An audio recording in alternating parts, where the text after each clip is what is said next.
I'll tell you a little bit about solar photovoltaics and how all this thing happened. I was one of the lucky ones who actually got to see this plane.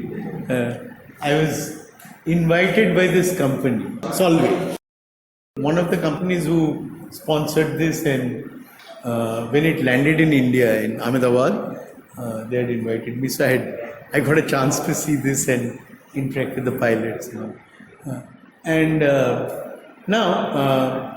you can see all this is all photovoltaic cell, right? And the wingspan is as long as a Boeing 747. Okay, but this plane can only take one pilot. There were not even two. Okay, there were two pilots, but they used to take turns. Okay? Only one and no luggage. Okay, it's only one pilot. So how much did the plane weight, whole plane weight? Weight? Whole plane. I forgot, but it's very light. No, the main weight, battery. Okay, I need battery. Okay, now this plane can actually stay indefinitely in the sky. If it wants to, provided the pilot wants to stay indefinitely. But if there's no pilot, like I have a drone, there's no problem. It can go on and on. And during the daytime, this plane climbs above the stratosphere. I mean, just so that there is no cloud cover and all, and so you're continuously getting sunshine. Once you're above the cloud, there's no problem, rain, wind, nothing worries me. Okay, but if I'm under, I have a problem. And during the night time, it comes down. Apparently, it is advantageous to do that, and it has traveled non-stop for 5 days, crossing the Pacific Ocean. Okay, so let us try and understand a little about the history of solar cells. How did these things happen? Right? And it really happened with Edmund Becquerel, who was basically whose son was Henry Becquerel, who discovered radioactivity. Right?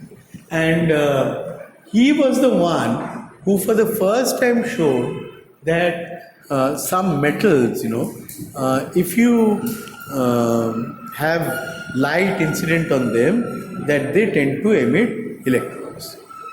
Okay, and one of the finest applications of that was the photocopying machine, right? Where of course the technology was a bit different, but what they found is that selenium had a very interesting property that if I apply an electric field, a very strong electric field, that I can charge the surface, Okay, and the surface charge just stays put; it doesn't laterally diffuse. And when I then shine light on it, the places where the light falls, the charge gets neutralized. Okay? And where there is no light, it will remain charged. Okay? And then he basically used a charged resin, what we call a toner resin. Okay? And so wherever there is charge, it will go and sit.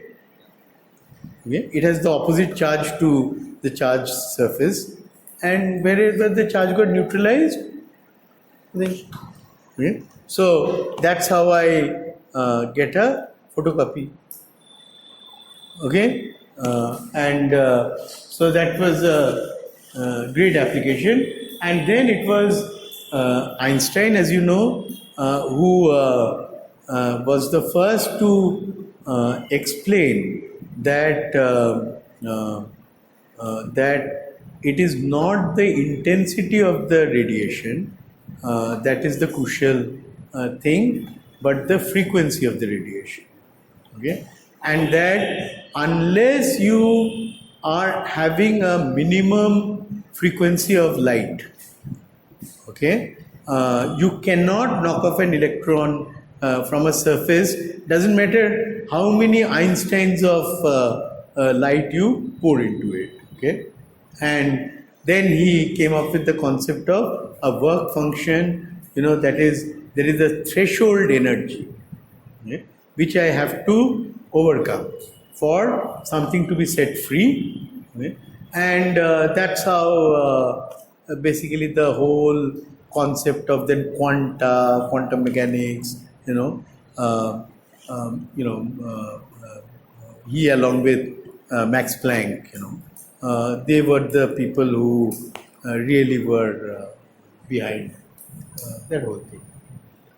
Then Robert Millikan, he actually proved Einstein's theory experimentally of a threshold frequency.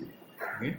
And after that, something magical happened in 1940 by this person, Russel Ohl, who was not really a physicist. He was an electrochemist. Okay? And Russel Ohl's work, probably in one patent, Russel Ohl reported two things. One was the PN junction, Okay, what everybody talks about, PN junction. PN junction, it was Russel Ohl who, for the first time, discovered a PN junction in silicon. And in the course of that work on PN junction, Russel Ohl actually, wasn't expecting it, but effectively found that light was having a very peculiar effect, on this system, and it was finally concluded that this was because of light. I mean, he didn't know at that time, okay? And he traced it to his desk lamp, which was on, and that's how the photovoltaic cell was created. Okay? And I'll tell you a bit more about it. And then it took another 10 years, and Russel Ohl was at Bell Labs. Right? Bell Labs is considered to be probably one of the greatest laboratories. Okay, the invention of the transistor, invention of the solar cell, invention of the laser. I name it. Bell Labs had done many of this. Huh? The telephone. It was Motorola and Bell Labs, together. Okay, and then in 1954, these people made the first practical solar cell, okay, with efficiency of around 6%. Frankly, even today, I see most of the cells are about 15% maximum. Right? They claim a lot of things, but by and large. And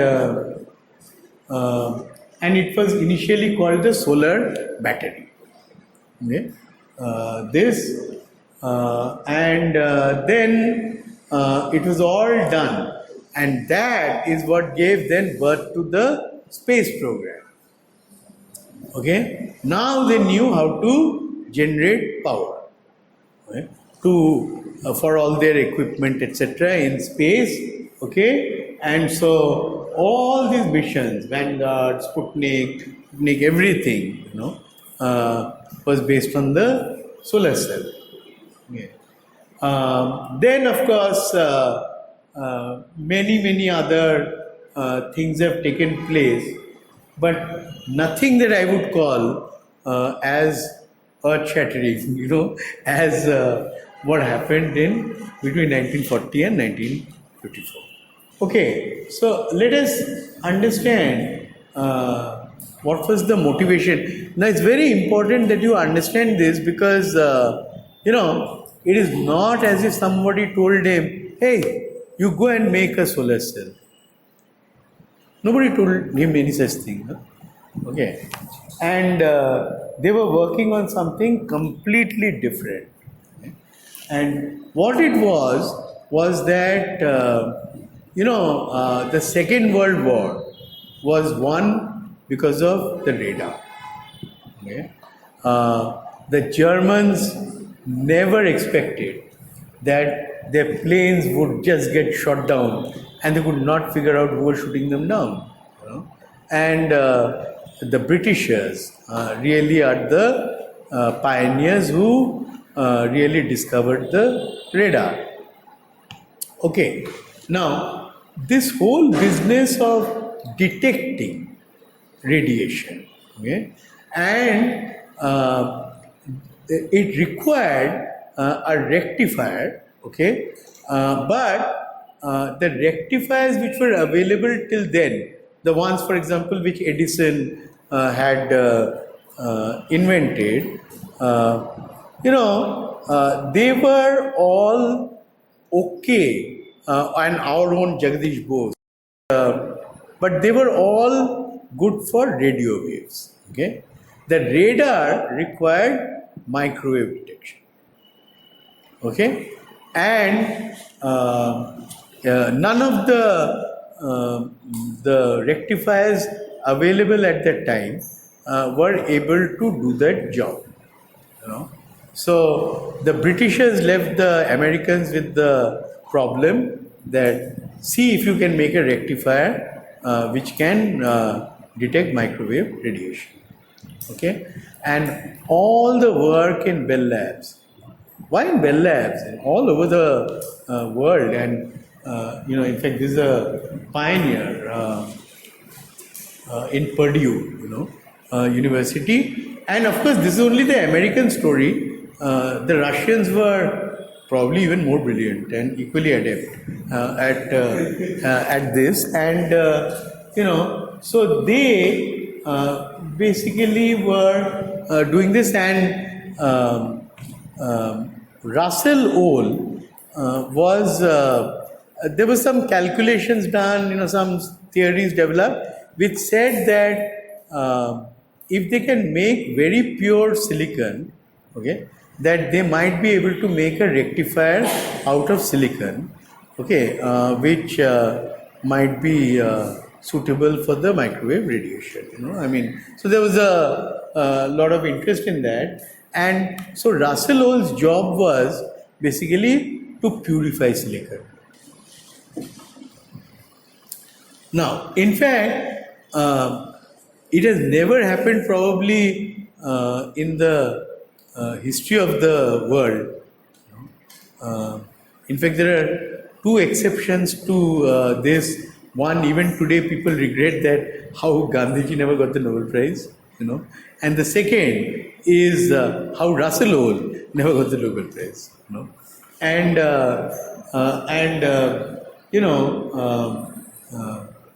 but you can see that other people in their Nobel lectures mentioned about it. So this is the Nobel lecture by Walter Brattain, one of the people who invented the transistor. Yeah. And you can say what he says that that all this was possible because of people like Ohl and people, and then he specifically says, and Ohl who first discovered a PN junction in a melt of silicon. So the person who invented this PN junction never got the Nobel Prize. Just to let you know. The technology of zone refining was very well known. Na? If you melt something, then impurities tend to go to the ends and middle becomes purer, right? Zone refining is very well known in mineral processing and beneficiation and all that. Okay? So, and silicon is fairly high melting. So, he had taken it in a crucible, right? Silicon, and then he was melting it, and then probably he would have discarded the two ends and taken the middle part and again remelt that, and that's how he was trying to make it pure. Okay. Now, in one of the samples, what he found after he had done it, and he took out the stuff, he found something very interesting. He found that the bottom part of the crucible looked very different from the top part. Like the bottom part looked quite uniform thing, and the top part, it looked like as if it has got some pillar type of materials, in them. And this part, the middle between the two, it was like as if there's some layers of things, I mean, he could see that the three look different. You understood? And then what he did was that he took a cross section of this, right? And he was trying to make a ohmic contact, and so that he can measure the resistance. Now, if you look at this circuit, right? Suppose I say a battery, right? Now, what does the battery do? A battery, you have a positive terminal and a negative terminal. Okay? Now, what actually the direction of flow of electrons is from the negative terminal. Okay, it flows towards the positive. That's the direction of flow of electrons, whereas the direction of flow of conventional electricity is the other way around. Okay, that we all know. Okay, so what he then did was that he connected up his battery with these portions, and started looking at whether current is flowing or not flowing.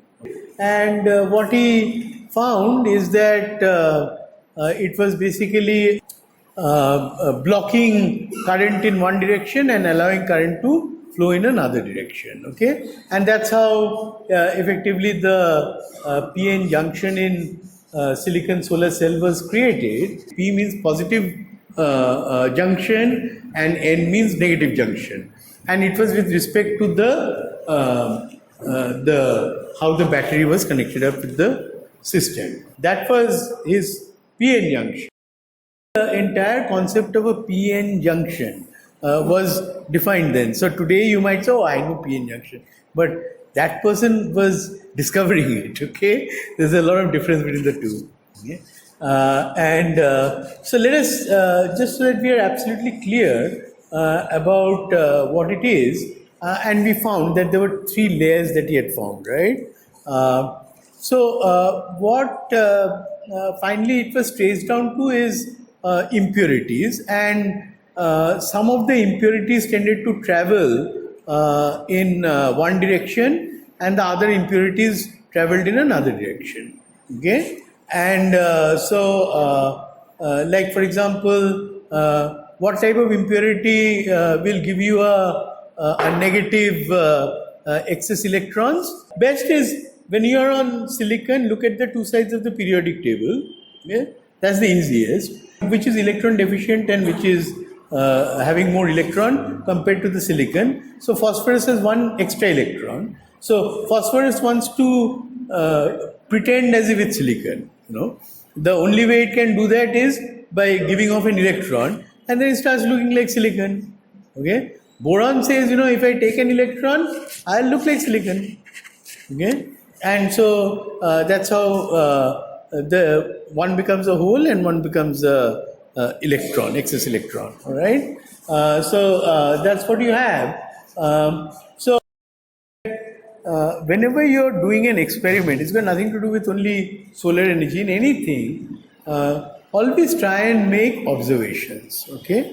And especially if you're observing anything which looks unusual, note it down. And go and try to discuss it with other people who might be able to help you, in trying to understand it. Because most of us, we seem to be wanting to find what we are expecting to find, and we are uncomfortable if we find anything which is different from what we are expecting to find. Although many of you will know this, but still it's good for revision. Okay. Now, what's happening is that one part of the material, let's say the part at the top, okay, which was P-type, let's say, will have more holes, okay, and the part at the bottom, let's say if it is N-type, will have more electrons, okay. Let's put it as this, and these white things are like the electrons. Okay. Now, what will happen is that obviously, and in between, what's happening is that whenever the electron and the hole, of course, will get attracted to each other. Okay. So, as they come together, they will annihilate each other. So, there will be no electron and hole. And so, there will be nothing to conduct electricity. Okay. Then it becomes electrically insulating, right? So in the middle, that's what is happening. So let's say they came together, they had electron and hole, but they annihilated each other. So I am now left with only a negative charge and a positive fixed charge, not something which is mobile and carrying the charge. Okay. So this now becomes what is known as the depletion layer, right? That is what is meant by depletion layer, that it's all depleted. The mobile carriers of charge are all depleted. Okay. And here I've got free electrons, here I've got hole, and here I've got depletion. Once I've got that, what you can think of is just like a hill. Okay. So, I mean, my electron wants to go towards the hole, but it can't because it sees the mountain there. Okay. It has to climb up that hill, right? Then only it can go on to the other side. Okay. So, it's a typical activation energy, you can think of it, all right? But in a slightly different way. Is that all clear? Yeah. So now what happens is that if I were to connect up a battery, right, to this device, now what did we say? The convention is that if I draw it in this way, it means that actually the conventional current is flowing in this direction, but actually electrons are flowing in this direction, right? Okay. So now what happens is the electron is trying to flow here, but this thing says that I have already got a lot of electrons. Okay. So there will be a repulsion, right? And so it doesn't want it, and it's trying to push, the electrons out, and further back. Okay? And similarly here, the positive current, is pushing my holes this way. Okay? All right? And so what's happening is that this layer starts shrinking. Okay? Because I have now again generated holes and I've generated electrons. Okay. So once I've done that, at a particular, now what do I need for that? Obviously I have to apply some energy. I have to give it a push. which I can do by applying a voltage. Okay, when that's happening, okay, beyond a point, then what will happen is that there is now no more mountain to climb, right? Now electrons will flow fully through the circuit. So it is in forward bias. Okay, but to reach that forward bias condition, I need to have a minimum threshold voltage. Okay, other than that I can't do it. You know? So that's what you have, and you can see in this particular case, the forward bias is about 0.7 volt. You know? So I have to apply 0.7 volt. Okay? And if I do that, now I can make electrons flow. Okay. Now, if I were to connect it oppositely, okay. So now what will happen? I have got my electrons want to flow this way. Okay. I've got holes this way. Obviously, they will neutralize each other, and this is becoming more and more depleted. Okay, of holes.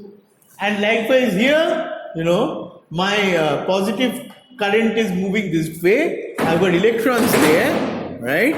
And they will neutralize each other. And so there will be no mobile carriers left, right? And so I have effectively increased my depletion layer, which means that I have made the mountain even taller. Okay? And so that is the reverse bias, which means that under that condition, current cannot flow in the system. And that's effectively what is the function of a diode, that in one direction it allows current to pass, and in the other direction it doesn't allow current to pass. Okay? That's what it is doing. Okay? Is everybody clear? But he also made another very interesting observation, you know, and that was very accidental. And when he was looking at this current and expecting to see something, he found that the current in one particular direction was coming higher than in the other direction, you know, and he was not able to quite figure out what is going on. And then he realized that he had very close to that unit, he had his desk lamp on, and he then switched it off, you know. And when he switched it off, he found that that extra current that he was finding was not there. Okay, and so that told him that there was some connection with light. I always like to refer to the actual patents. You know, that many times people try and create a halo around an invention and something, but when you read the patent, it's a very routine kind of a observation, or he's talking about, but it obviously took up great dimensions because he realized that there was something interesting about it, you know. But frankly, any of you could have perhaps made that observation. I mean, it's not something that you could not have. Okay, so let us read what he is trying to say.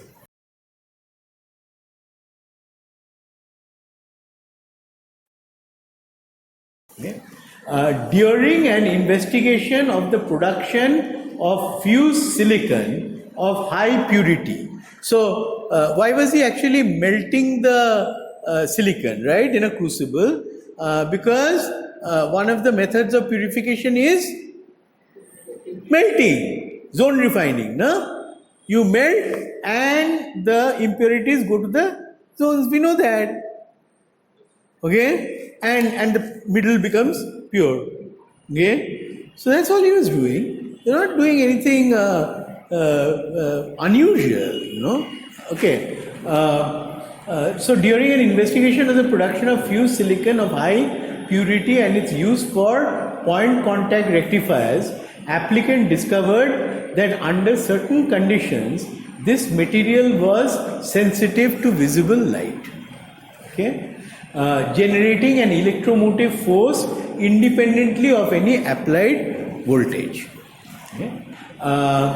The light sensitive effects were of a magnitude comparable to the most effective photoelectric substances then known. Alright, and we have seen from the time of Becquerel that this concept of photoelectric effect, had been created, and that's what Einstein also got his Nobel Prize for. So photoelectric effect was known. It was not known in silicon, okay, but an effect was known. The manner of the discovery was briefly as follows. A considerable number of melts of pure silicon had been made up in connection with the above mentioned investigation. The material for some of these melts had been heated in a dry helium atmosphere. Now this is very interesting. Why was he using helium atmosphere while melting?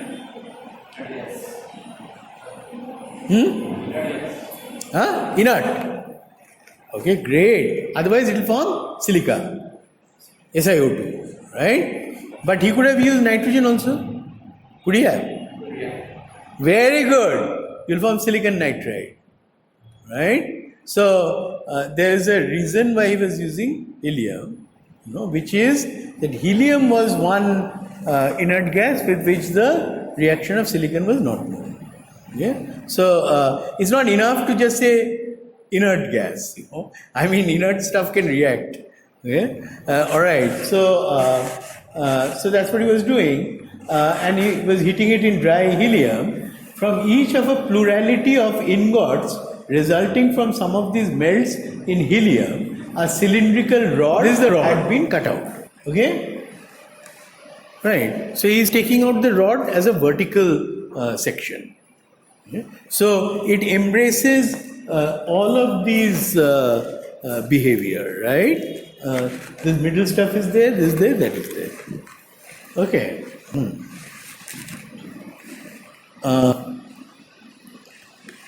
All right. From each of a plural, okay. For the purpose of making specific resistance measurements, very routine stuff. He was just measuring specific resistance. Okay. These rods were about 3/4 of an inch long and I think about 1/8 inch diameter. Okay. So not nanotechnology. Yeah? It's all very, very simple stuff. Okay. The rod from one of these melts had been equipped with metal end pieces. So you have to make a contact to that thing. So that contact was being made by rhodium plating. So that rhodium plating was making a very good contact, which is you need to have an excellent ohmic contact with minimum resistance. Yeah? Otherwise there will be a lot of loss of efficiency. Okay? By rhodium plating and lead tin soldering process hereinafter to be described, to provide a good connection for the specific resistance measurements. Such a measurement was being made on this rod by applicant when he noticed while viewing on an oscilloscope, okay, the wave shape of the 60 cycle current flowing through the rod. So they operate at 60 hertz. In the US. Okay, so they have 60 cycles. Current flowing through the rod, that the current in one direction was affected by light from an ordinary 40-watt desk lamp. Okay, but it actually took him a long time to figure that out. It wasn't so easy. A battery was then substituted for the 60 cycle current source. Okay, why? He wanted to see. So if I have DC power, what happens, and so I can equivalently, like if I have a DC power and if I have a shutter going through, I can again generate a peak. Okay, except it's not in both directions, it's in only one direction. Okay. was held between the rod and lamp to produce 20 cycle interruptions. Okay, so it's a substantially square top waveform was seen by applicant in the oscilloscope. Upon reduction and finally, so he was able to see an increase, in the signal. Okay, and then upon reduction and finally, and he kept reducing the voltage of the battery. Okay, and upon reduction and finally the elimination of battery voltage of the square top form, persisted, although at a reduced amplitude. In other words, he just said to hell with the battery, took out the battery, okay? And so now there was no source of power, okay? But in his oscilloscope he still saw the square wave.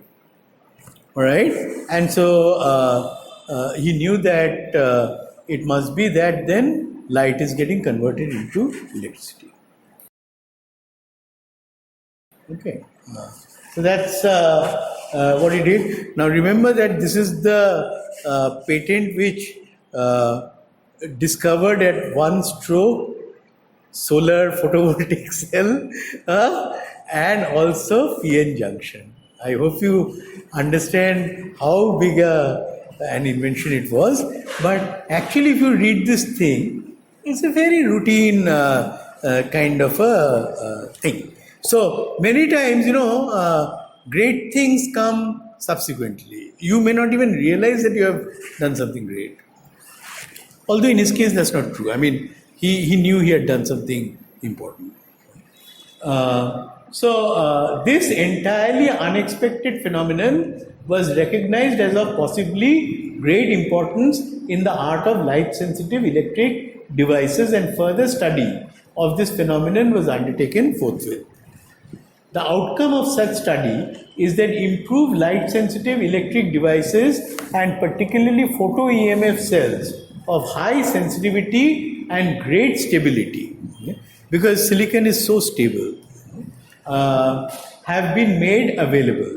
The present invention is a result of the above mentioned discovery. Okay, so if you've got something great to say, you can say it in less than one page, right?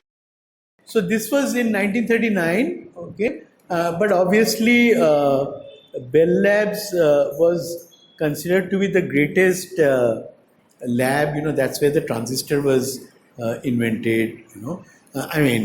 So all great things have come out of that lab.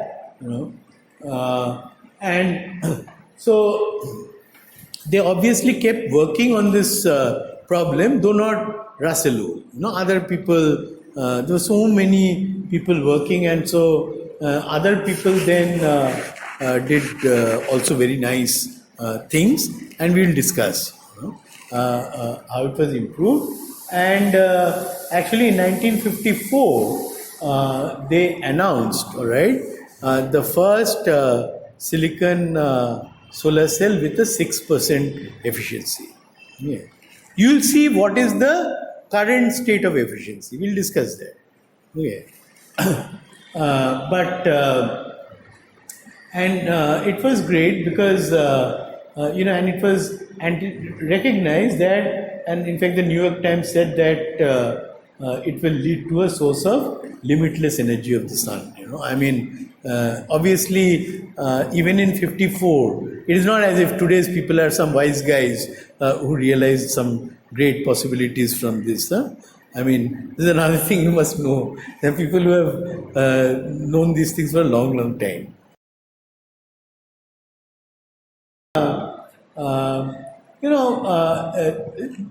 Another thing is, from the time that they develop something in the lab to actually commercializing it, it did not take them that much time.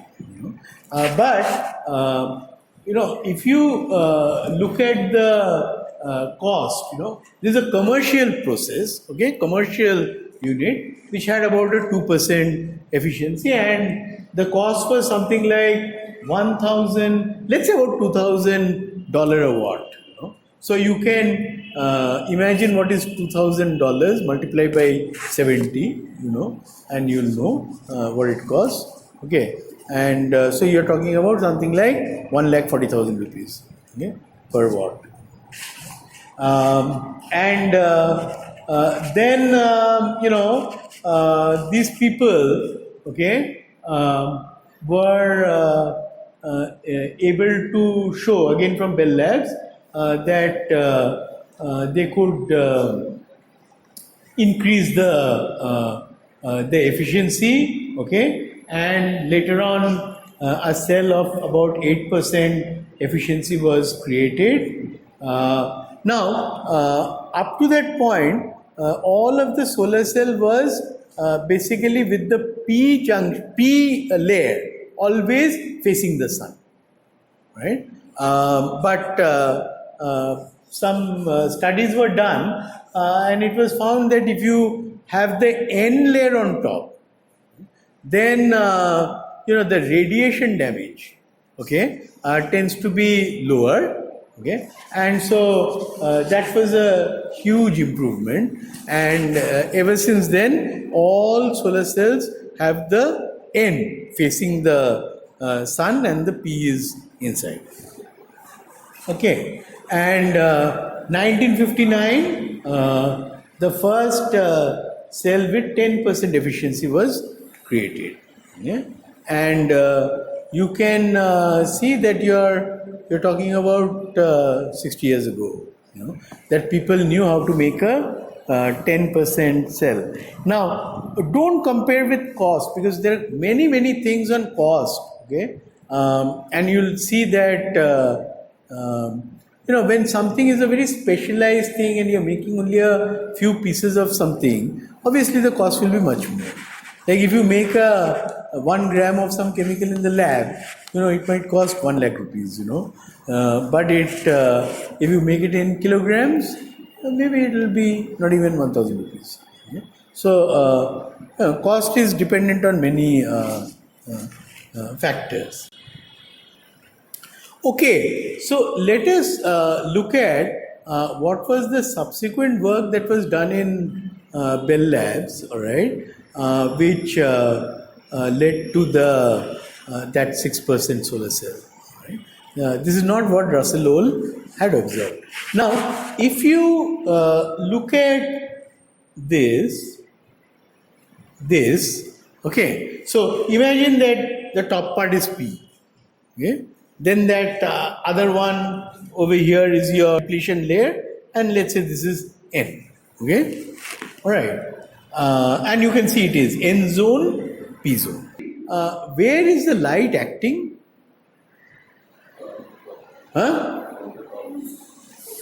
It's coming from the top, but where is it acting? Depletion layer. Okay, so light is acting in the depletion layer here.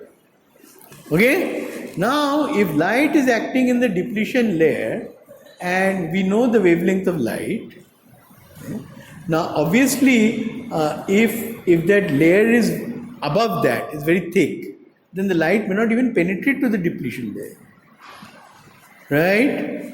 Okay, so I need to make the upper layer as thin as possible so that it goes into the depletion layer. Okay, clear? And which and how thin is thin? Okay, and how do I make it? Okay? All right. So what was done?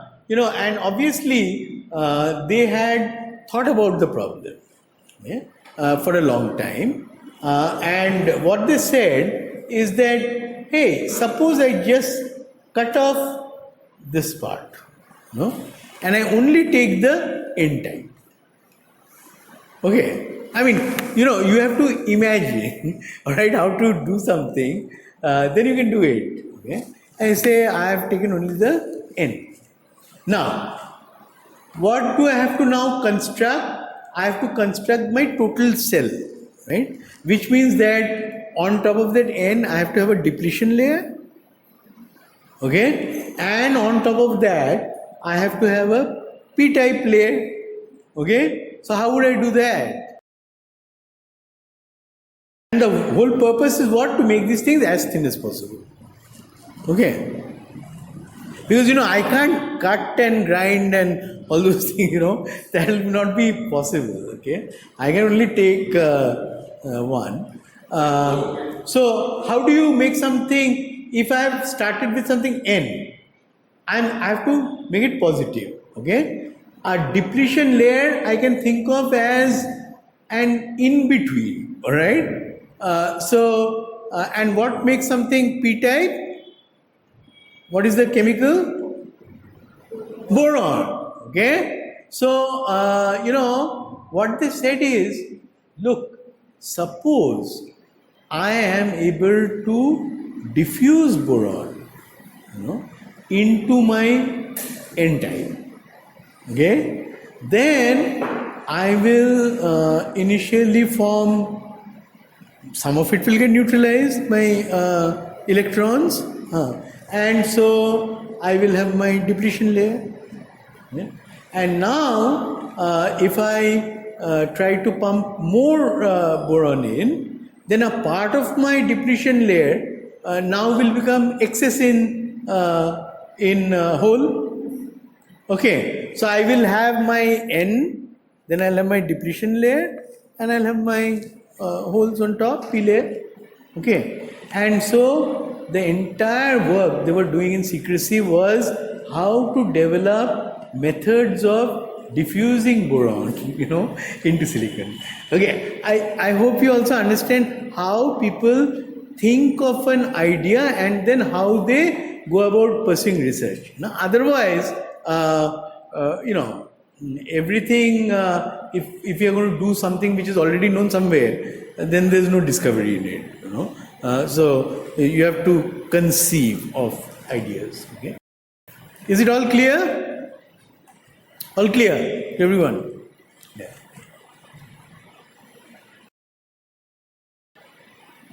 Okay, so let us read this. It's a very, very famous, important patent. Okay, this is the subsequent people who built on Russel Ohl's work, and then they came up with the first practical sort of solar cell. Right? And now you'll understand also there are many more pages to this, but I've only taken some relevant parts. Okay? And then some other parts I'll cover in a few more slides. So first you must understand why silicon. Okay? The choice of silicon as the semiconductor material provides certain initial advantages. Silicon is plentiful, being next to oxygen the most abundant element in the Earth's crust. Okay? And if anyone argues with you about this, tell them nothing has changed. Those facts are still true. Okay?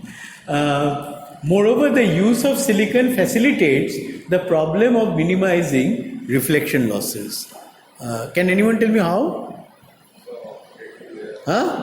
Yes! Very nice. Okay? So, if I have a very reflective surface, then it will just bounce back, right? I don't want that. I want it to penetrate into the stuff and not get reflected.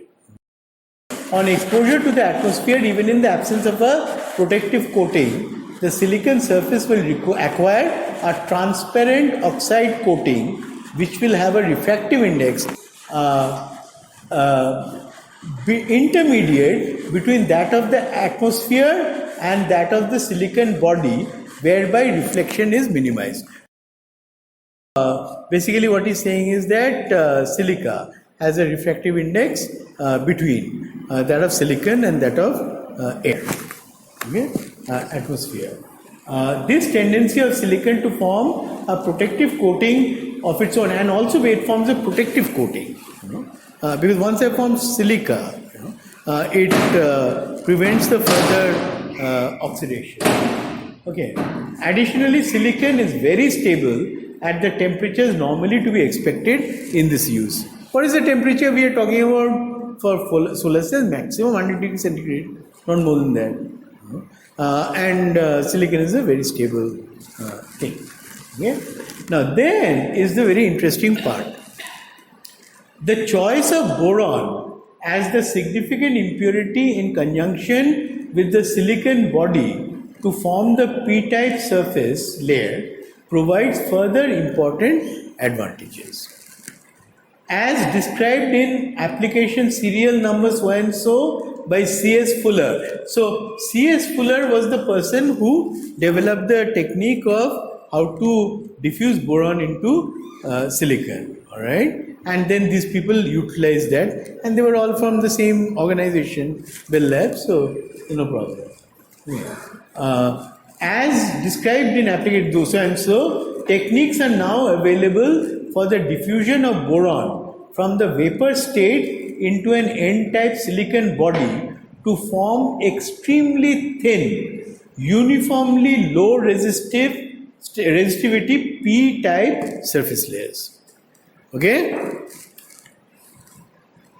This makes feasible a p-type layer sufficiently thin to be nearly transparent to the incident radiation and of sufficiently low resistance to avoid high internal losses. Otherwise, if the resistance is high, IR drop, okay, will be high. Additionally, it is found convenient to electroplate directly to the thin, smooth boron diffused layer for forming a low resistance ohmic connection thereto. I have to make an ohmic contact. Okay, and earlier they had to use a process of sandblasting, to do it, and he talks about it. This is in contradistinction to various other types of impurity diffuse layers which have required sandblasting as a prelude to electroplating. So they had to do a sandblasting, they had to make it rough, so that the thing will adhere. You understand? Now, but if I go to sandblasting, then obviously I'll have to erode some material, which means that the overall thickness has got to be more of that material, which means that it will create a problem of IR drop plus not allow the light to penetrate. Okay, so this ability to do electroplating was of great advantage. I hope you understand all the little details that you need to understand. An expedient not convenient here unless measures are first taken to build up the thickness of the p-type area. Finally, it is found that a boron diffuse layer of this kind is extremely stable, resulting in reliable operation over an extended life. Now, considering that, we are talking about these guys did this work in early 50s, and no better material has been found in 70 years. Okay, it is the best. In terms of material. So, I mean, obviously, I think conceiving and keeping such things in mind, that right from the beginning they kept such things in mind. It is not that I work on something, I develop something and say, oh God, but this is so unstable. Now I will go and look for a more stable material. You might as well have done that right in the beginning, and wasted less time. All right, and then of course, they also had to, because they had to make so many contacts, etc. Then they had to insulate all of those contacts, and so that they were doing by waxing, etc. So as indicated above, to minimize reflection losses, it is desirable to treat the front surface of the cell. For this purpose, it is advantageous to provide a thin coating 20 of polystyrene on this surface. So SiO2, although they have talked about SiO2 is not the only thing that is used. In addition, they also make a polystyrene film, very fine film over it, and that apparently really balances the RI, refractive index properties, very well, and and many other things, sealing of moisture, etc. Because all of those things will affect performance. Okay, so C.S. Fuller was the one, as I said, and mind you, they were making these layers of 2.5 micron. So I hope you can understand, how brilliant the whole thing is. Because you know what is the wavelength of light, right? You can convert so and so nanometer into a wavelength, right? And express it in these dimensions, and then you'll know, at what point it will get blocked off. Okay. But whereas even if I have everything opaque, this that, if it's thin enough, because my wavelength of light has a dimension, as long as it is lower than the wavelength of light will always enter into. Okay, and as I told you, I mean, now of course they have changed over, and it is now all of the things are the other way around, which is I grow an N-type layer over a P-type. That's the only difference, which means that they had to figure out, how to diffuse things like phosphorus, now into a P-type. So effectively, what are you having? Your photon is going into the depletion layer. Okay, and once it does that, then overcoming or climbing the hill is the same thing as saying that it has basically broken up into an electron-hole pair. Okay, and the electron then is moving in the external circuit, coming this side, again recombining with the hole, and so I don't need anything else, it just goes on and on, Okay, and what am I doing ultimately? Ultimately, I have crossed the mountain and I have generated a voltage. Okay, and because current is flowing, I am getting power out of it. That's the sum and substance of this whole thing. Now, you will also see that in that work in the 1950s, they had anticipated everything which we do today in an actual photo TV pattern. So that's another thing. They realized that if any cell will, you saw that somewhere that you need to have a forward bias, something like 0.7 volt, right? If I take out the IR losses, etc., you'll be left with about 0.5 volt or there. So you will generate that kind of a voltage. So they realized that if I have many cells in series, then my voltages will just get added up. Okay, and if I have many cells in parallel, okay, then what will I have? I'll have 1 over R1 plus 1 over R2 plus 1 over R3, and my resistance therefore will become less. Okay, and so because my resistance becomes less, my current becomes more. Okay, and so I have more power by having cells in series and parallel. Okay, so they realize that. Okay. Then they also, and you will see, a single solar cell gives an output voltage of only about 0.5 volt. However, a typical 12 volt panel, about 25 inches by 54 inches, will contain 36 cells wired in series to produce about 17 volts peak output. If the solar panel can be configured for 24 volt output, there will be 72 cells so that two 12-volt groups of 36 each can be wired in series, usually with a jumper, allowing the solar panel to output 24 volts. Okay. When under load, charging batteries, for example, this voltage drops to 12 to 14 volts, okay, from 24 volts, okay, and resulting in 75 to 100 watts for a panel of this size. Okay. And then multiple solar panels can be wired in parallel to increase current capacity 1 over R is equal to 1 over this. So they have just explained. Okay. Now, the other very interesting thing was that, you see, I mean, the solar panel was connected to a battery to charge the battery. Okay? So, it was a charging device, really.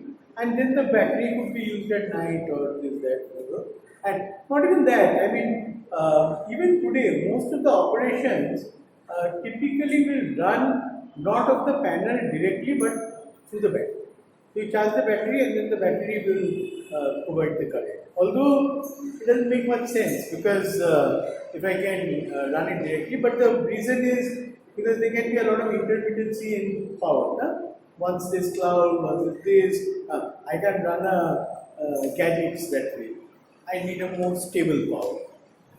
So that's why you need battery. But then what we realized is that if you have a battery, okay, and if the let's say the time when battery is charged but solar panel is uncharged. Now, if you are not careful, all the power from the battery can be drained through the PV panel. Okay, and so because they were masters of diode and things, so what they did was that they placed a diode, what is known as a Zener diode, in the circuit, and so that current can only flow in one direction, that is from the panel to the battery, but not from the battery to the panel. Okay, very smart, right? And so that was another thing which they developed. And then, so you can also see they knew that, and it says that in field use, it will be advantageous to support the various cells in a position inclined to the horizon. We had covered that last lecture, all angle of elevation, this, that, everything was covered, right? So, all that obviously they knew. The optimum degree of incline being related to the latitude of the site. It may be advantageous to utilize cells inclined by varying amounts to achieve an averaging out effect over the day, and that's also very interesting. He realized that, I mean, yeah, I can, but I keep tracking and all that you can do, but it's a headache.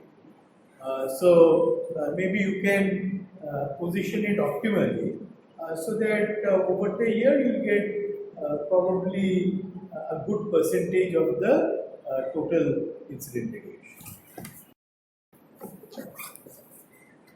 Alright, and that's exactly what happened. So what we discussed last time, right? All the shadow and how the rays come. No? We showed all those things, the angle of elevation, everything. Okay, and what you can do is this can be worked out. Either you can do a more in a fundamental way, but you need not.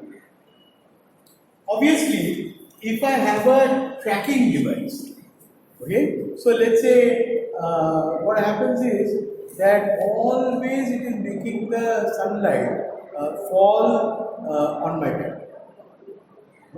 Okay, so I'm tracking the sun in a way, right, and making it go. Then of course I will get 100% of the light falling on my panel. Or what I can do is that I can decide to place it in an at an optimum inclination, okay, which will be the average for the whole year, okay, and and I can say no, I will not do anything else to it, so that is permanent, or I can say that I will change the positions, but maybe once in 3 months or once in 6 months, not on a continuing basis. All right. So that is the practicality which you have to look at. So if you have a fixed installation, like we have in our terrace, all the solar panels, nobody is moving anything around. They're just sitting there. Then you can get about 71% of the 100%. I mean, if I were tracking continuously. Okay. If I do 2 seasons adjustment, I might be able to increase it by about 4%. And 4 seasons, maybe a little more. So it's not worth doing that. So you can say that 70% I'm happy with, and let's just leave it. But may not be in all applications. Okay, there could be many applications where I need actually the constant tracking, especially if I'm trying to do solar thermal, reach very high temperatures, etc. Okay. So you can work this out. So you can see full year. If I track for the full year, right? What I will have, full year is I've kept it fixed. I haven't done anything to it. Okay? And if I have green, which I am continuously tracking. Okay, so this is my green, and the other two are basically adjusted in winter and so and so forth. I mean, so obviously, if I am tracking continuously, you can see that overall the area under this curve will be maximum. Right? So I will get maximum number of volts from this. So if I take the area under the curve, it's an indication of the total amount of power I'll get out of the system, for the year. And from once you know these kinds of plots, you will be able to determine for your place what is the best angle, an optimum angle to the panel. Right. You don't need to know anything more beyond that. So overall, in a solar panel, what will be the factors that will contribute to my overall power output? What will be the factors? You understood? How much power I'll get out of a panel will depend on what? Number of cells. Like if I am at night, will it generate any power? No. Which means that it obviously has a dependence on intensity of light. I mean, during daylight also light can vary, like in the evenings, afternoons it's less, in the noon time it is more, so it will vary. So light, but what they are saying is, who said that I have to be confined to the natural illumination? I can concentrate the sun, like the magnifying lens, right? We do that. I mean, and then I can get more light into the system, or I can we will see, and if I make it the area more, then I'll also get more power output. Okay? So obviously there are several factors which will control ultimately how much power I'll get out of the system. Okay.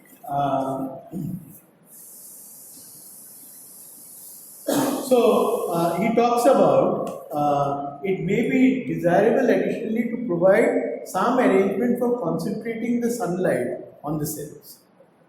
A cylindrical or parabolic reflector, which we discussed last time, okay, will be helpful in concentrating radiation on the cells independent to some extent of the exact position of the sun.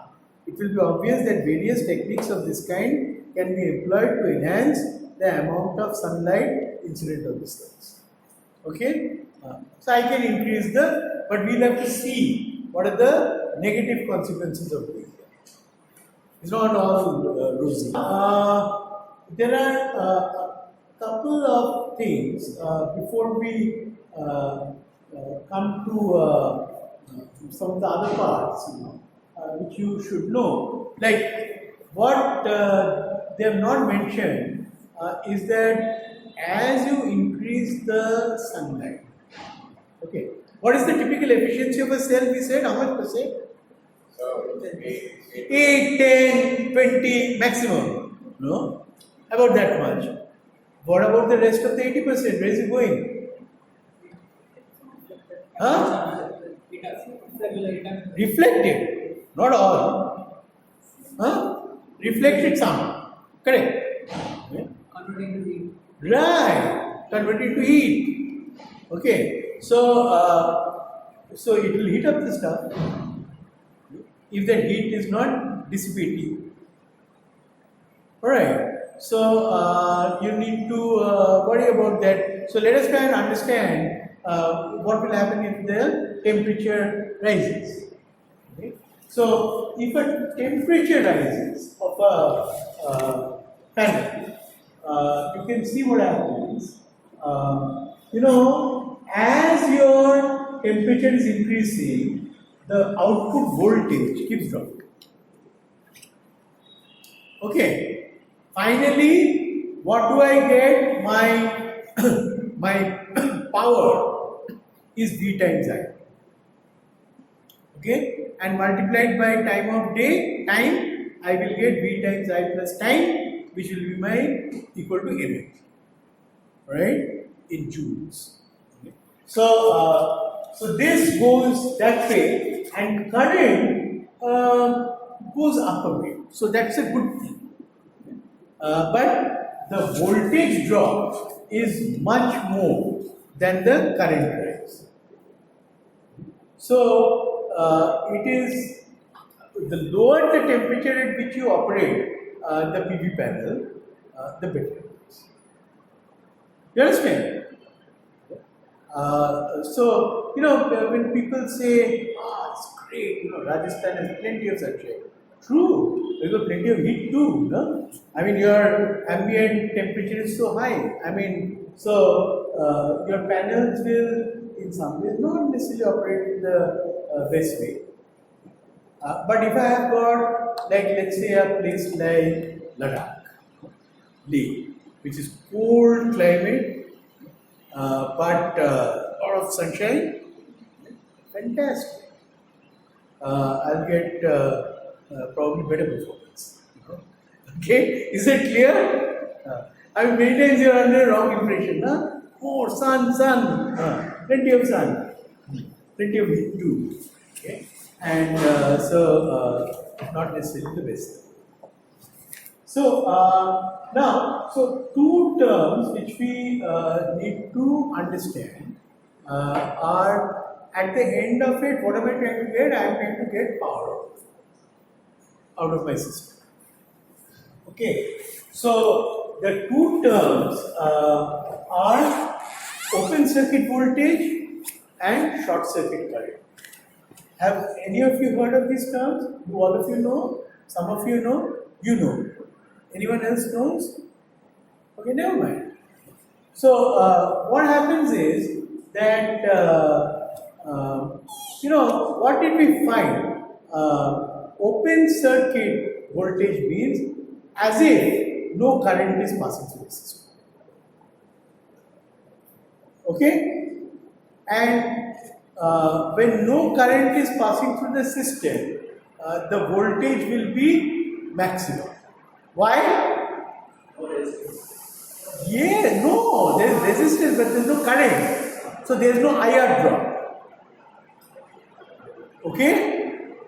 So that will be my voltage, otherwise it is V minus IR.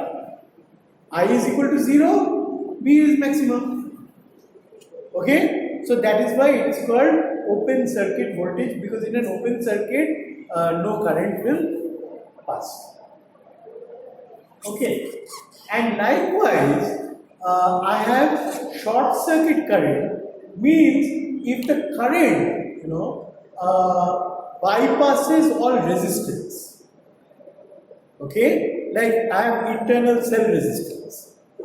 If it bypasses those resistance, okay, then obviously I will be able to get maximum current out of the system. Okay. And why? Because V over R is equal to I. So I am reducing R to basically 0 also.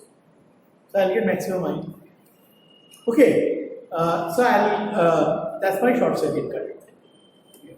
So what I'll get is, for any cell, or for that matter in any electronics, I can define the open circuit voltage as, let's say, a number, okay, and I can define the short circuit current. Now, so when I'm operating a cell, actually, right, what you have is a typical plot where I have what I call the knee of the curve. This is like the knee, right? That point, and that point represents the maximum power point. I mean, I cannot actually get more power than that. Best is the knee of the curve. I mean, people have done a lot of work and shown that that's what it is, Okay, now, so at the knee of the curve, I know what is the voltage, the maximum voltage that I have, and the maximum current that I have. Okay, I draw the horizontal and vertical line from the knee. Okay, and effectively now, this area, all right, is my V times I, and that's my actual realistic power which I get out of the cell, right? And this stuff is what is known as the maximum power point position. Okay, now typically if you have very good let's say installations, okay, they will have what is known as a power point locator, okay, and that continuously adjusts the operating conditions so that it is always at close to the maximum power point. Okay, and so many times if you are seeing like if you don't know that, and if all you are trying to do is maximize current or maximize voltage, I may be operating it suboptimally. Okay, whereas that is the point at which I've got the optimum values of both voltage and current to maximize power. Okay, all clear? All right. So now what you can see is now there are several conditions. So the worst situation is when I have got very low irradiance, very little light coming into the system, and I've got high temperature. That's the worst. Okay, so that is the dashed line. You can see the dashed line, right?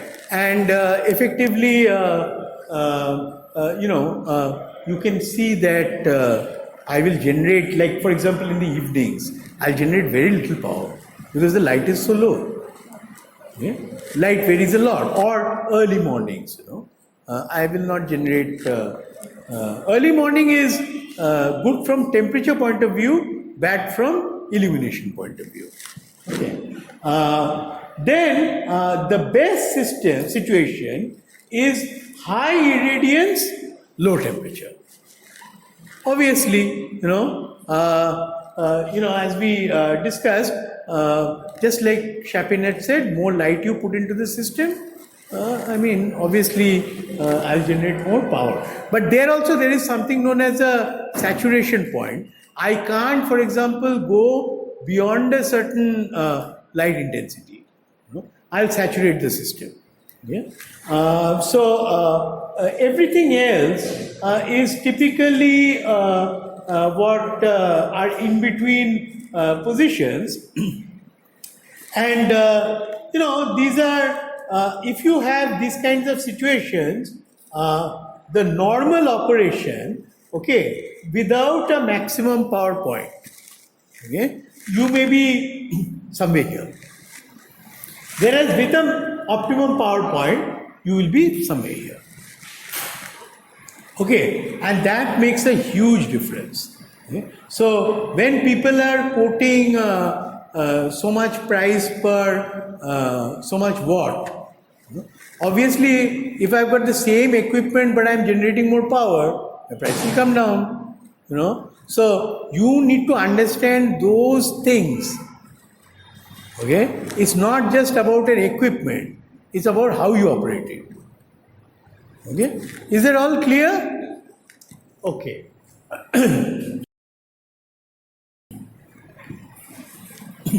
Now let me take you through one of our own work, all right, on this carried out when? About 8 years ago, okay, or 9 years ago.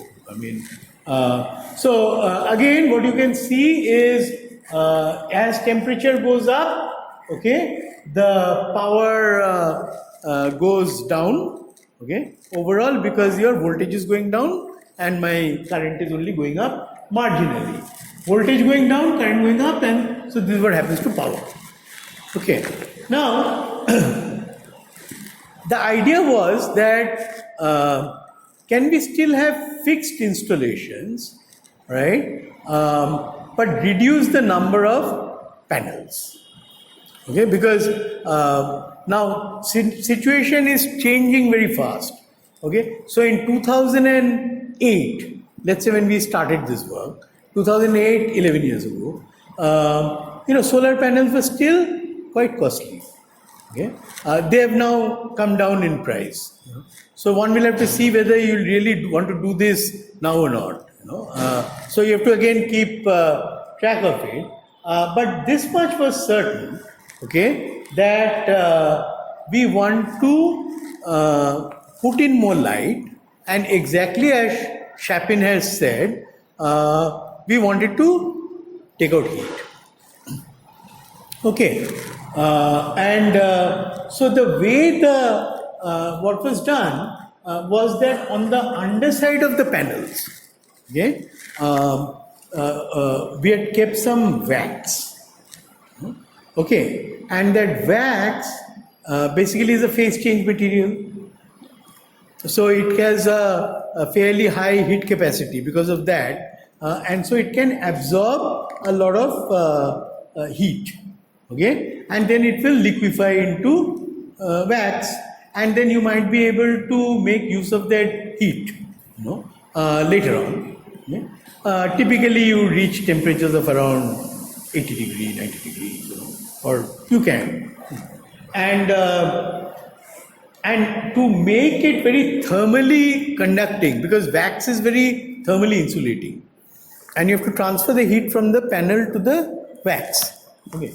The way it was done was that, in a workshop, when they operate these lathe machines and all, you get a lot of metal turnings, no?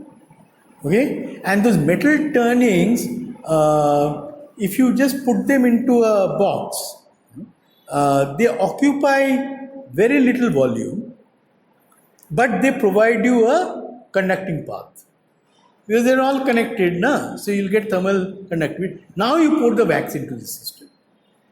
Okay, and so now you have very efficient heat transfer, from the panel to this stuff. Okay, and effectively the sum and substance of this is that it was possible to increase the output, the power output, by about 40%, roughly from a from a panel, and all the data on this entire thing is tracked. You can see minute by minute the solar insolation, what happens to it, the temperature, what happens to it. Okay, everything has to be monitored. Okay, and over here you'll have 4 things. So solar intensity on PV module without concentration or cooling. Okay, that is this. Okay. Solar intensity on PV PCM module in V trough. Okay, which is this. What is the V trough? There is a reflector.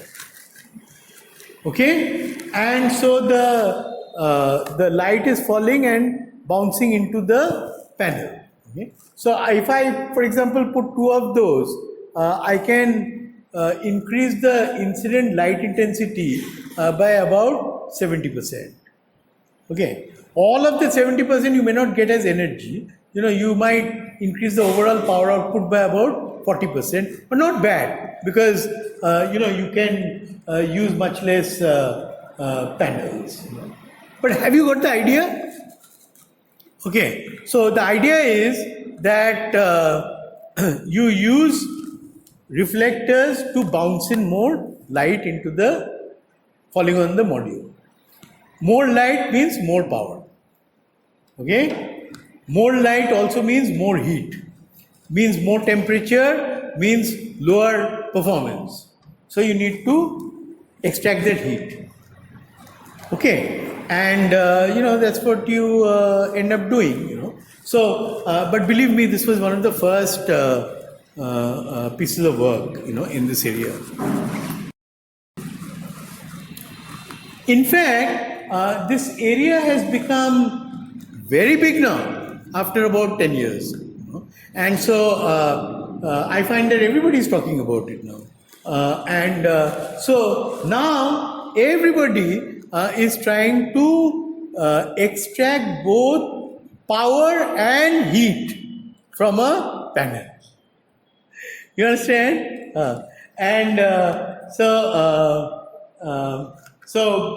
You just pass water through the underside, and you'll get hot water.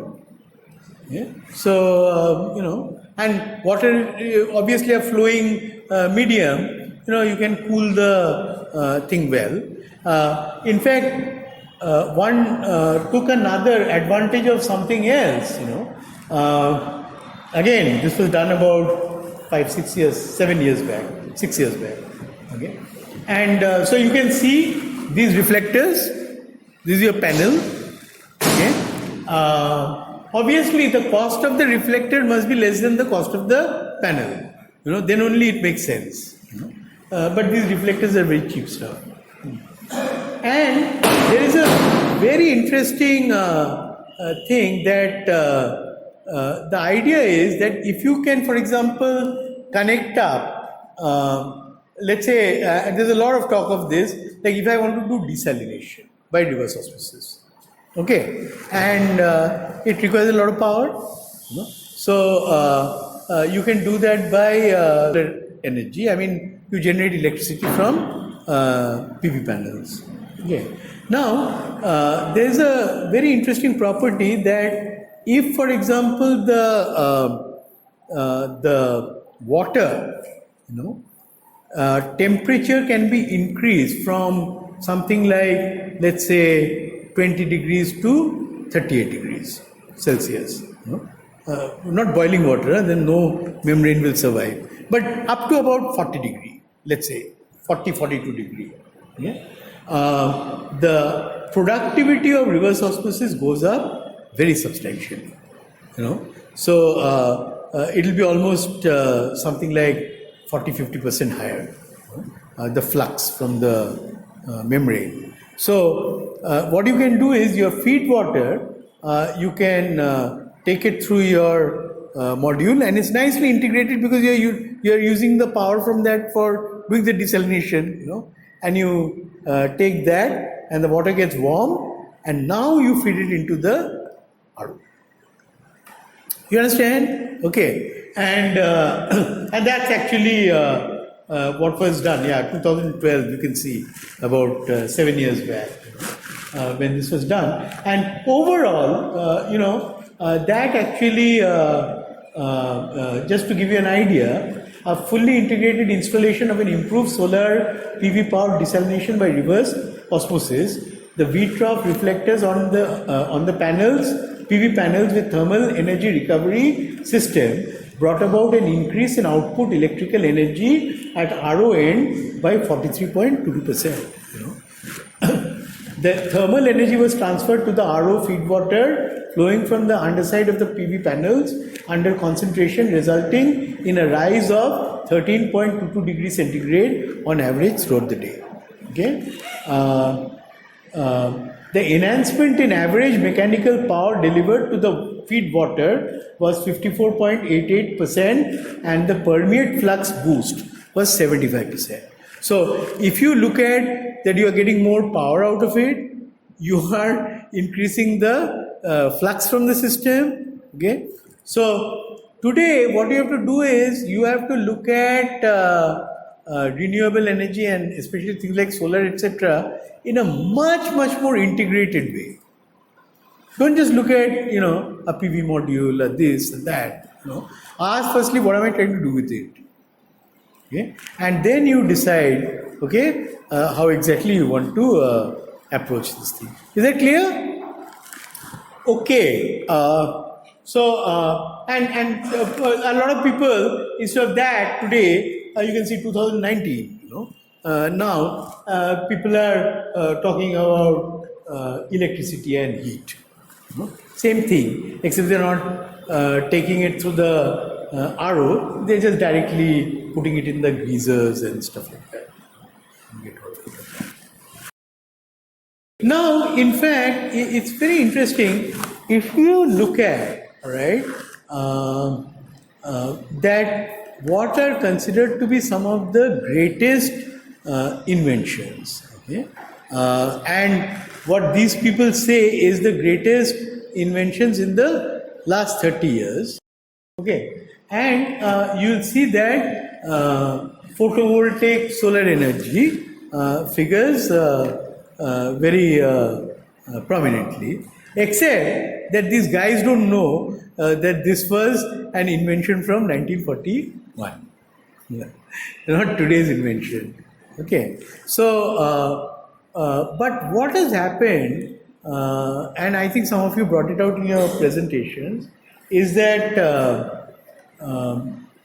the invention was there for a long time, but the cost reduction has been dramatic in the last 20 years, which is what has made this whole invention now more practical. Today, we're talking about less than $1 or thereabouts for a watt. So it's a huge change. Okay, can anyone tell me why this cost has gone down? Mass production. Fantastic. Anything else? Very good. Method of making. Manufacturing technology. Like obviously, the cost of silicon is, you have to, it's a very involved process of making it. Now, earlier, the silicon was this thick. Right? Today, they made it so thin that I can even bend some stuff. So obviously, my material usage has come down dramatically, right? And it has become more amenable to mass production. So do not always think that something is because of an intrinsic increase in the efficiency. There is a factor of efficiency, but actually what you need to look at are many other things. Now, just to give you an idea, and in fact I dug it out today, all right, for this lecture, and you can see it says that most solar panels are between 15% and 20% efficient. I'm talking about 2019. Okay? I mean, I know that in all the work that we did with those panels, we used to get efficiencies of about 10 to 12%, you know. I mean, we never saw these grand figures, you know. But typically, you know, people say, but it has reached close to about 23%, 22.8%. But these are all, whatever I'm showing you, are commercial modules, you know, and typically I believe all of them are silicon-based solar cells. Okay, which is the commercial stuff. There are many other things you'll read in the literature, but know that those are actually not necessarily commercial, or they have some other drawbacks. In fact, you'll see that even players like LG and Panasonic, etc., you know, are big players. Now, just for your idea, the theoretical maximum, okay, for silicon is reported to be about 29%. In other words, you cannot get more than 29%. Doesn't matter how hard you try. Okay, and so you know, these figures are in that way quite impressive. Okay? We have, see, the efficiency is with respect to the entire solar spectrum. It is not as if I can choose bits and pieces of it and say I will express efficiency only for this wavelength. I mean, it has to be over the entire you know, spectrum. And we have seen, no, this is the spectrum, right? The solar spectrum. Okay? And so obviously, if you can absorb radiation across the entire spectrum, naturally your overall efficiency will go up, you know. And so the approach that has been taken, you know, is like this, that suppose I make sandwiches, you know, of let's say 3 or 4 different cells, right?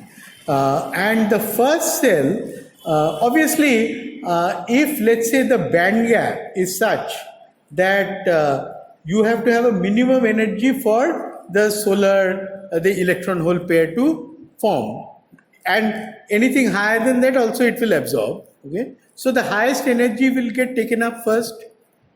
Okay, and then I allow the rest of it to transmit to a second cell.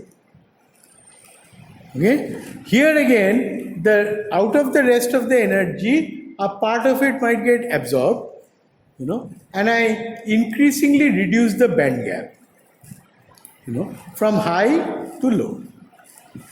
Okay, and then again it will pass through that. Again, there will be another semiconductor, right, where this thing will get absorbed.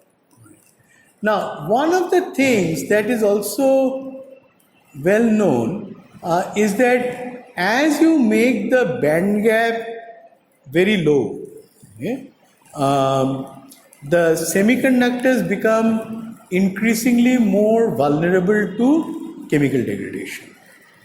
Okay, so their durability will be a problem. Okay? Silicon, nobody has made a cell which is as hardy and stable as silicon. You know? I mean, you know, you might make 40% or whatever, but very doubtful. You know, if somebody can make it more stable. Right?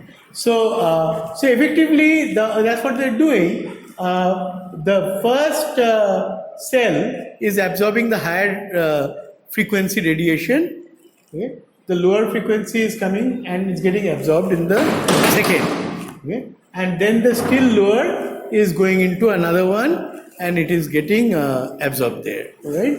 And these band gaps, you can see, let's say for example, this is indium gallium phosphide. The band gap is about 1.86 electron volt. Right? I go to the next one, indium gallium arsenide. It is 1.4 electron volt. Okay? Then I go to germanium. You know, it is 0.65 electron volt. All right. So increasingly, I can get more radiation coming, except that the energy of a photon at the higher frequency is, of course, more. Okay, it's not the same. It's not the number of photons, but it's the energy in the photon.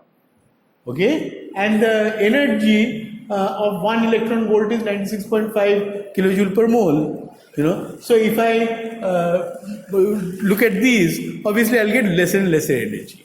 So merely having more absorption is not going to necessarily give a tremendous gain. Now, where would you do this kind of thing? I mean, for example, if let's say I am very constrained for space, you know, I don't have space, so I have to maximize the efficiency of my cell.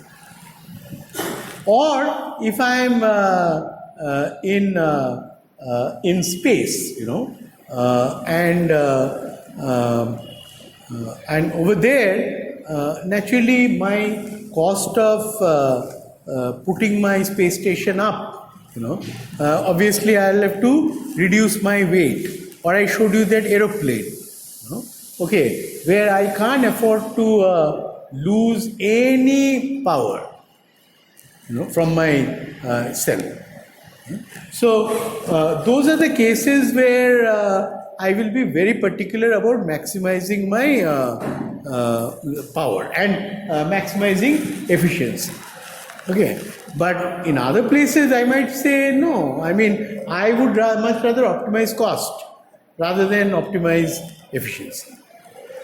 Okay, so that is something that you'll have to look at. And second, all of these are all laboratory things. Nobody has made these commercial devices from this. So it is like comparing apples with oranges. You know? I mean, that doesn't mean anything till such time as they are demonstrated to be useful. Is it clear? Okay. How exactly higher efficiency comes? It doesn't come from a single cell. Okay, it comes from multiple cells. And it comes from making better utilization of the total incident photons. Okay, there are two things that you must remember which will control efficiency. One is, what fraction of the spectrum am I utilizing? The second is that obviously if I have made an electron and a hole pair, it is that which is driving the whole current.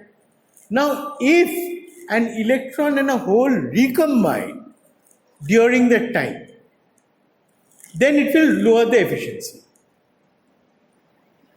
You understand? Okay, so I must be able to reduce recombination of electron hole pairs, and I must be able to maximize, you know, the utilization of the solar spectrum.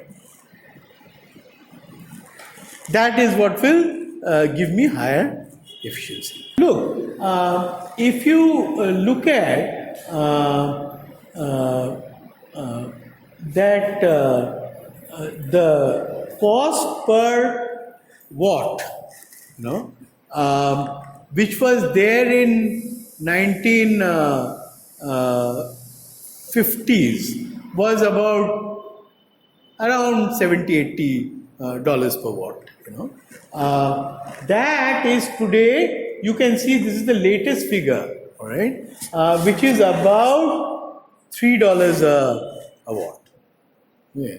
So you're talking about maybe about a factor of 25 improvement in the thing. Okay, but what is very impressive is that even from 2014 to 19, that means in 5 years, you know, the cost has come down by about 30%.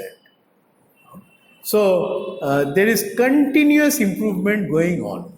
Only thing is that probably we are reaching the limits. So what you'll have to do is you then need to look at other things, which probably also control ultimately, cost and performance. So that is very important.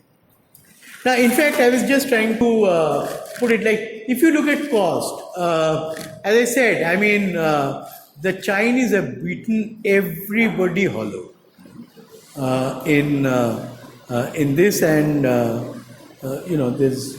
there's nobody comes close to the Chinese in terms of price competitiveness. Okay? We are not even manufacturing. I mean, there's some small manufacture. In fact, we were pioneers. Probably even before China, India was manufacturing solar cells. But we have not expanded the way they have. But today, some of the things which probably we need to worry about, and some of you could think of research in these areas. It's not always about the main system. First is someone needs to make an assessment of how durable are these things. Are we talking about 30 years, 20 years, 10 years, 5 years? What are we talking about? Okay. Because, I might get something very cheap, but it might last me only 5 years. And another thing might last me 20 years. Okay. So, I need to look at that. Okay. Second is, we have a huge problem that anywhere you go, you will find there will be a layer of dust, okay, on the panels. Okay, and dust reduces power output by about 40%. Okay, so I mean, those are actually the larger areas, because I can, for example, if I have a panel in my house, I can go and clean it every day, right? But even a laptop, you don't feel like cleaning.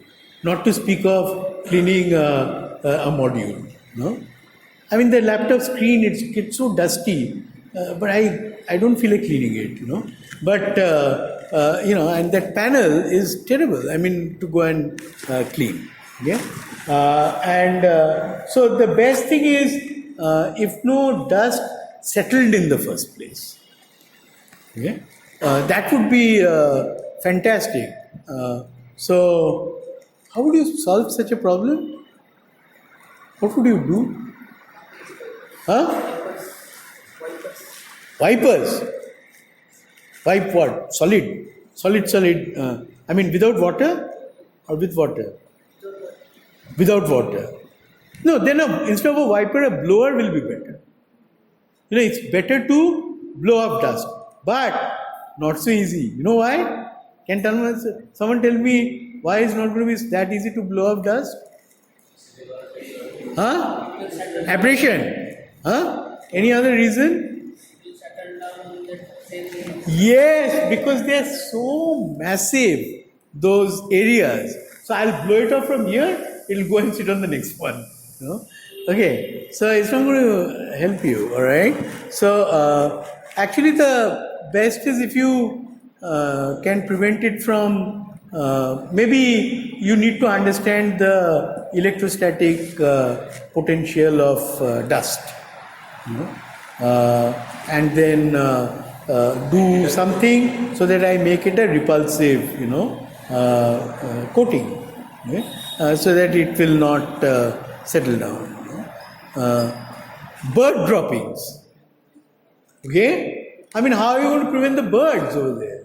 Okay? And so there are thousands of things that can basically spoil performance. Okay? That's why one good idea is if you could put it on rivers, or canals, okay, where there is a source of water and I might be able to wash it off. Okay? So that's one way of doing it, but that's going to be a huge problem. Okay? And then you need to look at auxiliary systems, okay, which is like the frame, reflectors, okay, trackers, maximum power point, MPPT. There are thousands of other things. Okay? So you should look at can I control those costs? Can I reduce all those costs? Because if you can, then the overall cost will go down.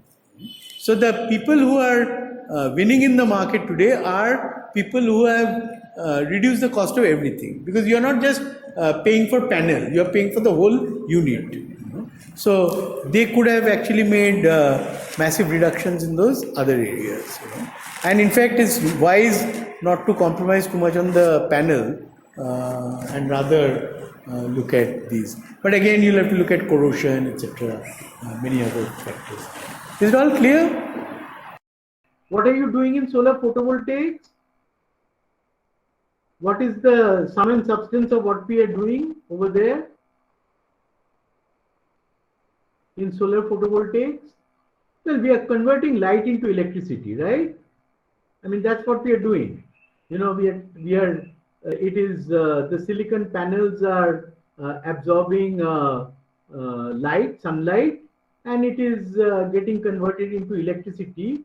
And what a remarkable thing that there is no moving part, there's no turbine, there's nothing, and it's just a solid state device, and it's generating so much of power.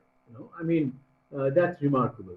Now, these devices, like the semiconductors that I mentioned to you about, you could also go in the reverse direction, which is that if you charge them with electricity, then it's possible that you can generate light, right? If light can be converted into electricity, then also electricity perhaps can be also converted into light. So that's the thinking with which people started developing these light emitting diodes. And what we had said, is that when you have a forward bias, okay, what you're doing is, what we said is that really you can think of it as if there are whole electrons, and there's a repulsion, and the electrons are moving deeper into the bulk of the semiconductor, and likewise, repelled by the positive pole, the holes are also moving towards the bulk of the semiconductor. And so effectively what's happening is, of course, you're giving it a push. There is a power that you are supplying, and with that, what is happening is that the electrons and the holes are both moving towards each other, towards the bulk of the semiconductor. And we also said that in these PN junctions, the semiconductors, there is a depletion layer, and a depletion layer is a place where there is no electron or hole, and it's insulating, okay? And effectively the light was really kicking off electrons from the valence band, putting it into the conduction band, and so it was generating an electron hole pair artificially with the help of light in the depletion zone, okay? So the same kind of thing can happen in the reverse direction. That is, when the electrons and when the holes, they are moving towards each other, so they're coming towards this place, the depletion layer, okay, where there is nothing. It's an insulating layer. But now what happens is that it's like it has to climb up a hill because it's an insulator, it's an insulating layer. So it has a potential energy over which it must climb, and so the electrons are climbing up, okay, in the depletion layer. And likewise the holes, of course, because it is positively charged, everything in terms of energetics is exactly the opposite for as of a electron. But this is also like a hill, for the hole, since the energetics are requirements are exactly the opposite, for the two. So effectively, what is happening is, you can think of that the electrons and holes are having to migrate, from one side to the other side, across a potential energy barrier, and that potential energy barrier is what you encounter in the depletion layer. Now, what happens is that when they come to the depletion layer, and now I've got electrons here, and I've got my hole here, you know. So what happens is that they would love to meet each other. So just like we have learnt in, let's say, if you have learnt in physics, that you take a molecule and you excite it, what happens? The electrons basically jump from one orbital to another, and if you just leave it like that, it will again relax back into its original position. Okay, that's effectively what the what happens. Okay, once you excite a molecule and then it relaxes back. Okay, now similarly here, when the hole is here and the electron is here, it is as if I have excited an electron from this point to this point, and so I would have left a hole. So it is now in an ideal position to relax back, So the electron and the hole will combine. Okay. Now, and that is exactly the opposite that happens in the photovoltaic cell. Okay, where what we are doing is we are pushing in light and we are kicking the electron up, into the excited state, into the conduction band, okay, from the valence band. And here we have done exactly the opposite. We have passed power, we have passed electricity, okay, and now I'm generating an electron and a hole pair, okay. So if now what happens is that when this electron kind of relaxes back and encounters this hole, see, there are 2-3 ways in which it can dissipate its energy. One is that it can just dissipate as heat, okay, the energy. The other is that we know that there are many molecules which are fluorescent, okay, which means that when I absorb, when these absorb radiation and they go to the excited state, they relax back and emit light. Okay, so effectively these semiconductors also have the ability to do something like that. So when this electron is coming back into the ground state, this energy which I am releasing, it can come off as light. Okay, it may not come off as light, okay, but it can come off as light. And if let's say 100% came off as light, then we would have said that the quantum yield is 100%. Okay, one. Whereas let's say if 60% dissipates as heat and 40% comes out as light, then we say that the quantum yield is 0.4.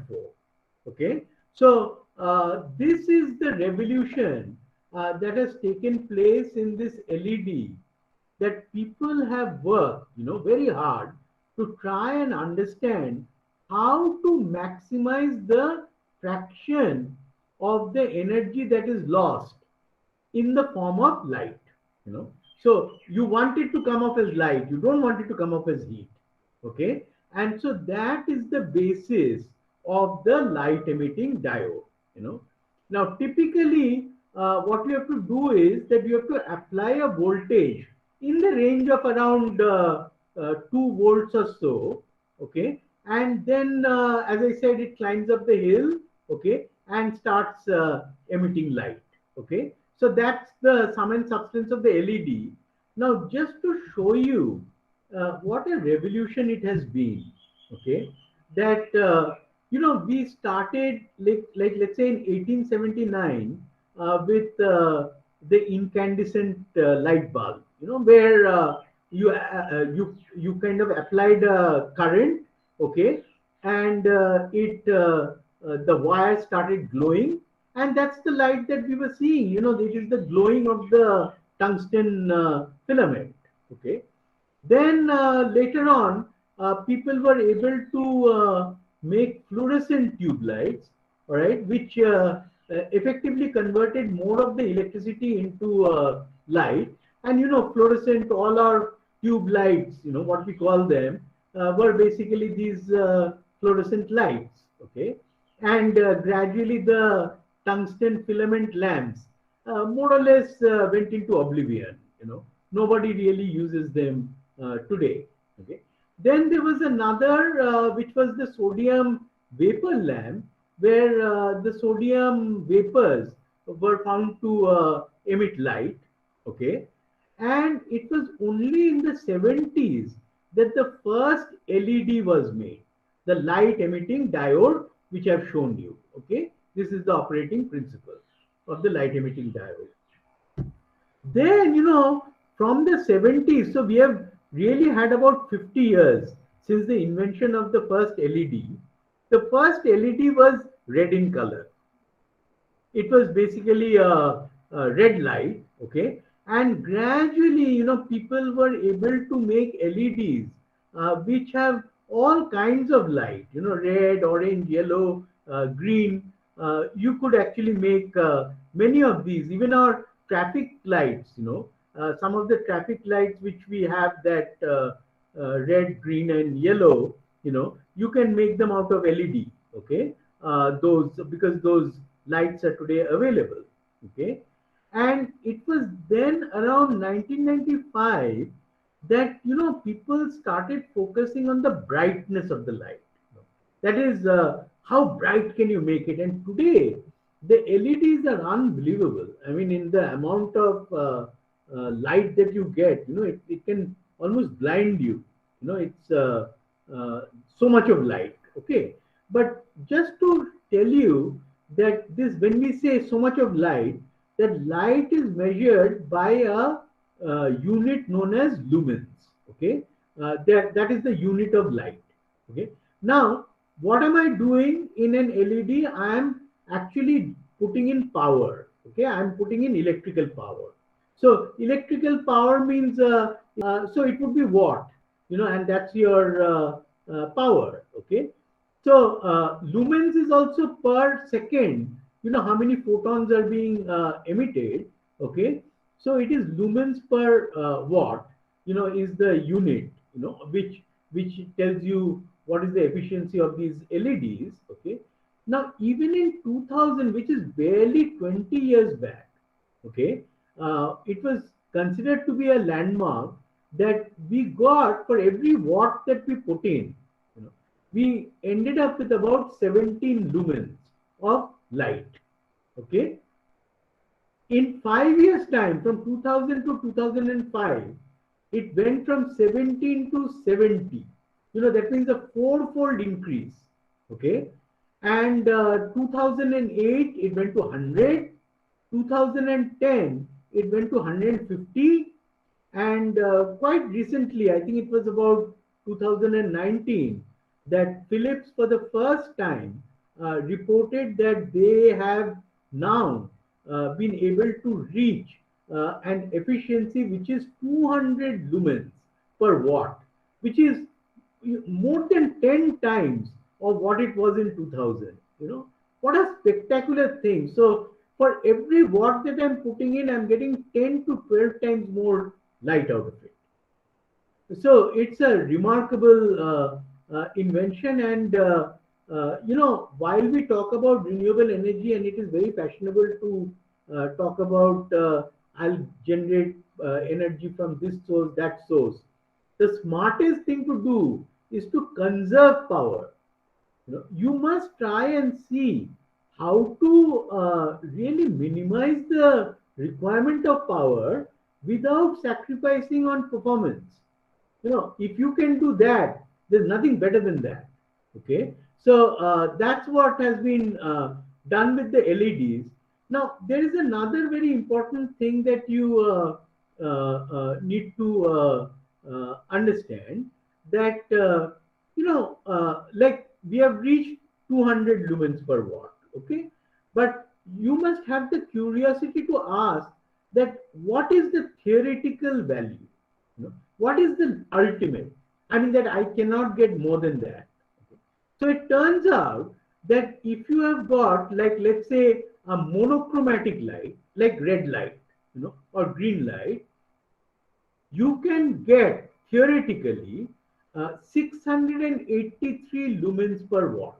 Okay, this is for 540 nanometer light. Okay, light of a fixed wavelength 540 nanometer, I can theoretically get 683 lumens.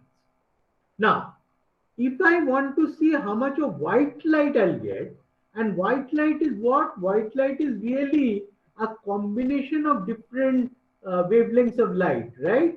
Just like you can take a prism and break up white light into all the different components of light, Vibgyor, okay? So likewise, if I add some of those wavelengths, I can convert it into white light. So white light you get with a lower effective number of lumens. Theoretically, it is 350 lumens per watt. So you still have, almost like a factor of 2 improvement that is possible theoretically. Okay, so that would be a huge area of research, and every day, people are trying to make advances, right, in how to improve the performance of these LEDs. Okay, now for those who may be curious to know what is a lumen, okay, now lumen is there is a another unit which is known as candela, from which it basically comes from candle, all right?